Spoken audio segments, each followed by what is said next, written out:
Hi again guys, and welcome to, of course, another circuit setup, as you saw from the title and the thumbnail, and this is a car that I've discussed a lot on the channel, not generally in a good light. It's a car that to me is always disappointing in every game it's in, not because it's bad as such, but because it's just not as impressive as you would assume it could be, given the brand behind it and given the nature of the car itself. This is essentially Aston Martin's equivalent of the Ferrari 599XX, the Mercedes SLR 722 GT, the Pagani Zonda R, etc. But it just doesn't perform like one.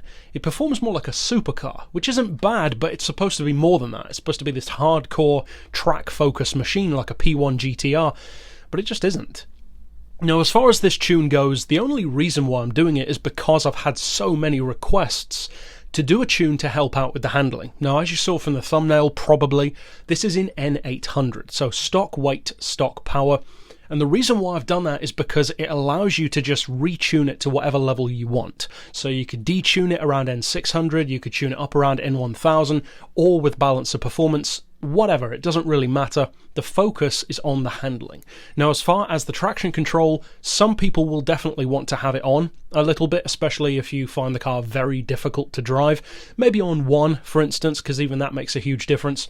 As far as tyres, I've got racing hards. Of course, mediums or softs do give you more grip, but again, we want to see what it can do under less than ideal circumstances, because then, if you do fit softs, it will be that much better. Then as far as the suspension, I've dropped the ride height to 5mm higher than stock. As far as the frequency, we've got that on 3.8 for the front and rear.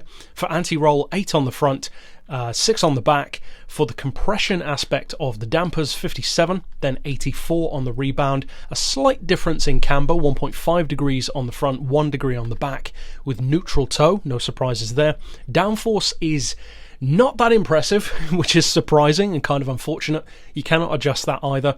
As far as the diff, I've gone for 25, as you can see, for initial torque, and the lowest for both acceleration and braking. That probably won't work for everyone. It's not a car that completely forgives you, it's still a slippery vehicle, but it totally changes the handling signature and actually allows you to put a lot more of that 800 horsepower down. Then finally for the gearbox, all I've actually done, because again it's more of a handling tune than anything else, is fitted the fully customized gearbox transmission, either or, you know. Auto setting is on 217 miles per hour. Individual gears I haven't touched, and I haven't touched the final drive either. So, as I said, it's more about the handling than anything else. So, what you want to know is, of course, how it compares, at least in its N800 base form, to some of the other cars that we've tuned before. So how does it compare? How does it perform? Well, don't get your hopes up. That's the biggest thing I would say about this car, and the biggest problem that it has is the brakes. I mentioned this way back months and months ago when I first reviewed the car, because the brakes are nowhere near what you'd expect them to be, nowhere near what they should be, arguably, for a car like this. In terms of performance, it's pretty good in a straight line. I mean, it's got 800 horsepower, so it would be difficult for it not to be good.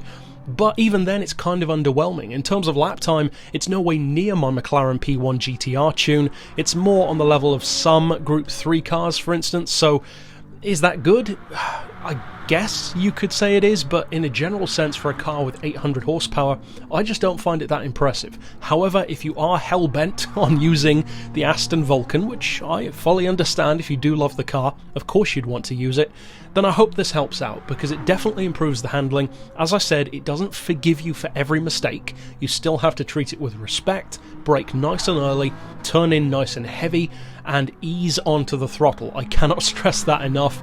But overall, if you do decide to use it, I hope you do have fun with it, and maybe even win some races. You could certainly beat the AI, for instance, with a car like this. But going up against real people, unless they're driving Vulcans as well, I would use caution, because it's definitely not as good as you'd hope or expect the car to be. But that's it overall for this build. Of course, you can stick around on the channel for more like this, and click right here on screen to see all of my other tunes as well. But for now, as always, thanks for watching.